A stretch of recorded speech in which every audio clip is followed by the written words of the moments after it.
Sebelumnya perkenalkan kami dari kelompok yang mempresentasikan PowerPoint tentang UKM Pataga Tetap Surabaya. Sebelumnya perkenalkan, saya ada Kadir Sumbada NIM 224. Nama saya Muhammad Taufikur Rahman dengan NIM 205. Dengan saya Habib Rizal Nasrullah dengan NIM 229. Next. Untuk pendahuluan, organisasi mahasiswa ini memiliki peran penting dalam pembentukan karakter, kemampuan kepemimpinan serta kepedulian sosial mahasiswa. Salah satu organisasi yang aktif dalam pembinaan karakter melalui kegiatan alam bebas adalah Pataga Untab Surabaya. Pataga tidak hanya menjadi wadah penyalur minat dan bakat dalam kegiatan petualangan, tetapi juga berfungsi sebagai sarana pembentukan mental, disiplin, tanggung jawab, kepedulian terhadap lingkungan. Sejak berdiri, organisasi ini terus berkembang melalui sistem kaderisasi, pelatihan terstruktur, serta kegiatan sosial dan konservasi yang berkelanjutan.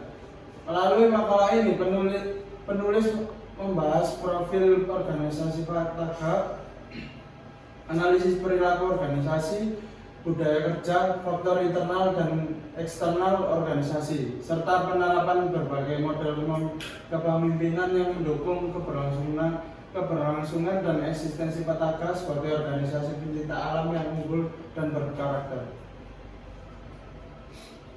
Perkembangan organisasi Pataga Pencinta Alam 17 Agustus 1945 Surabaya merupakan unit kegiatan mahasiswa UKM di Universitas 17 Agustus 1945 Surabaya.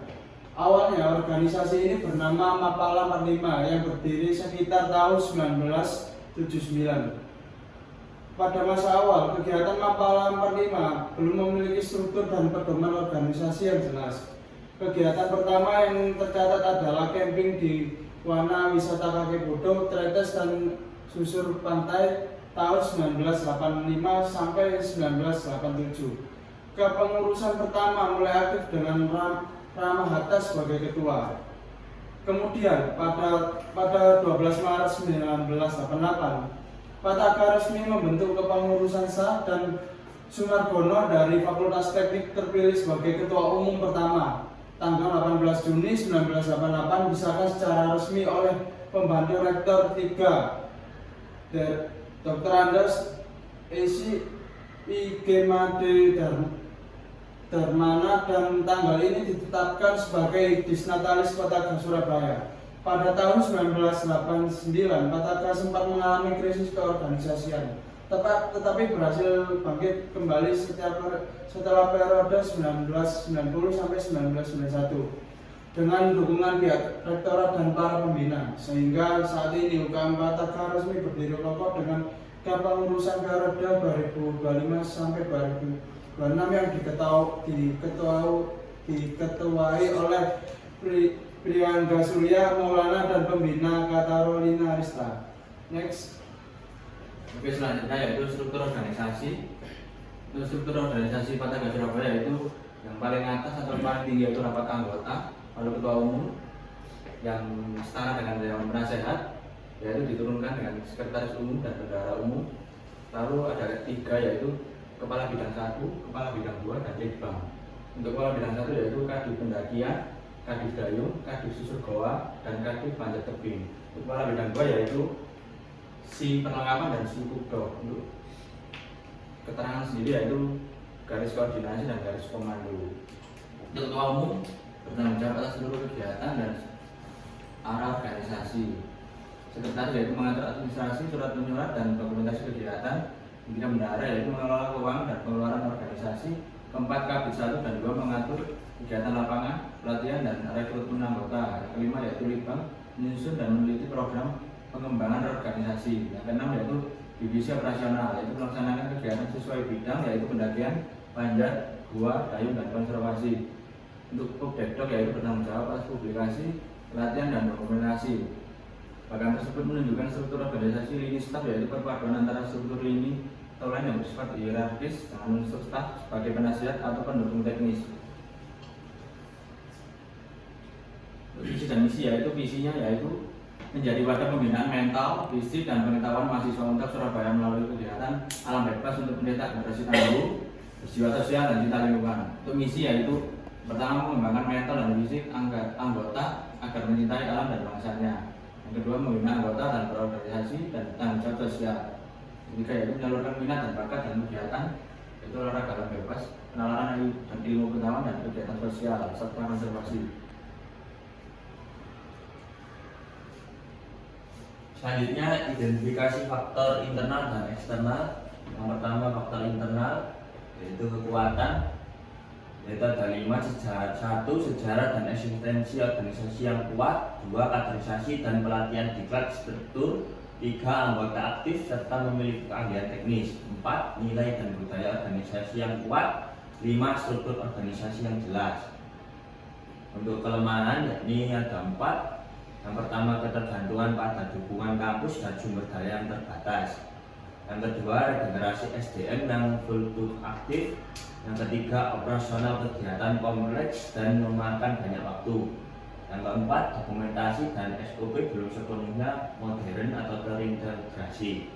Selanjutnya faktor eksternal yakni dalam peluang ada 4. Yang pertama kerjasama dengan instansi eksternal, yang kedua meningkatkan kesadaran publik terhadap lingkungan dan konservasi, yang ketiga dukungan universitas terhadap pengembangan organisasi kemahasiswaan, dan keempat perkembangan teknologi informasi. Selanjutnya yakni ancamannya ada 5. Yang pertama risiko keselamatan dalam kegiatan alam bebas, yang kedua perubahan regulasi terkait akses kawasan alam, yang ketiga beberapa area konservasi pendakian mulai dibatasi sehingga dapat menghambat kegiatan, yang keempat berpotensi menurunkan partisipasi anggota dalam kegiatan organisasi, yang kelima keterbatasan pendanaan.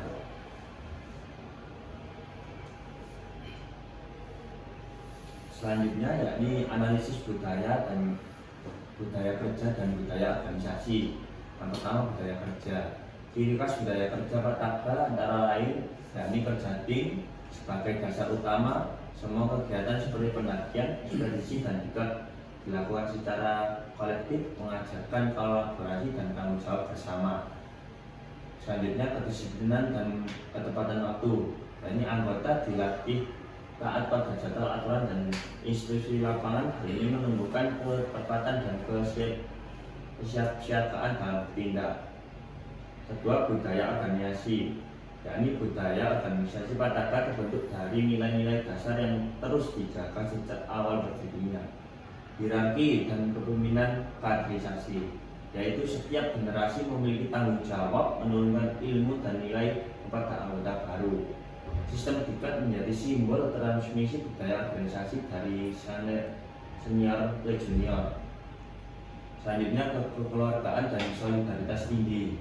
Hubungan antar anggota bersifat persaudaraan tanpa melihat latar belakang fakultas. Anggota saling memanggil dengan Mas dan Mbak sebagai bentuk penghormatan. Model kepemimpinan dalam UKM Pataka Unpad Surabaya.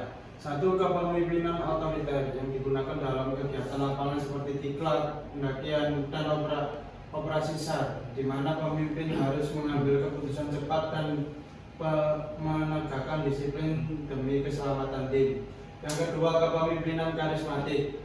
Tokoh senior dan pembina menjadi panutan karena sikap, dedikasi, dan keteladanan sehingga mampu membangun loyalitas dan semangat anggota.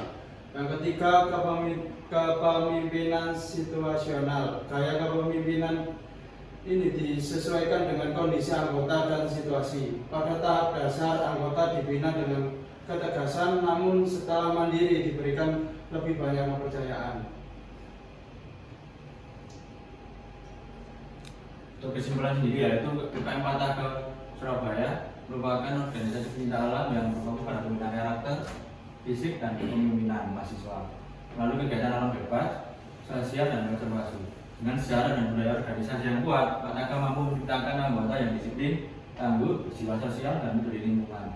Hubungan struktur organisasi yang jelas serta penerapan kepemimpinan kolektif menjadikan Pataka tetap eksis, solid, dan mampu menghadapi berbagai tantangan dan mewujudkan karakter yang profesional dan berkarakter. Berikut dokumentasi dari kelompok kami sama salah satu anggota UKM Patakan. Sekian dari kelompok kami, mohon maaf apabila ada salah kata. Assalamualaikum warahmatullahi wabarakatuh.